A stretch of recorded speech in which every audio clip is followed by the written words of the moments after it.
या सर्व पोगल्या आज मी वापरणार आहे. तर आज आपल्याजवळ मुशी आहेत बेबी शार्क.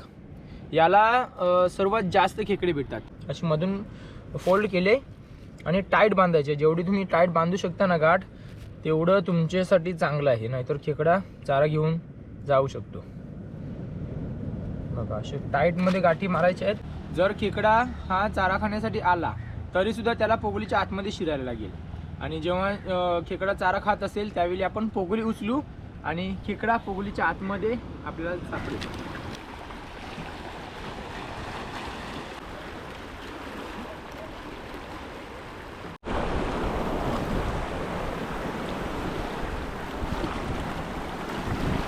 हो एक नंबर मित्रांनो. बघा आपला पहिलाच खेकडा आणि कडक साईजचा भेटलाय. बघा कडक.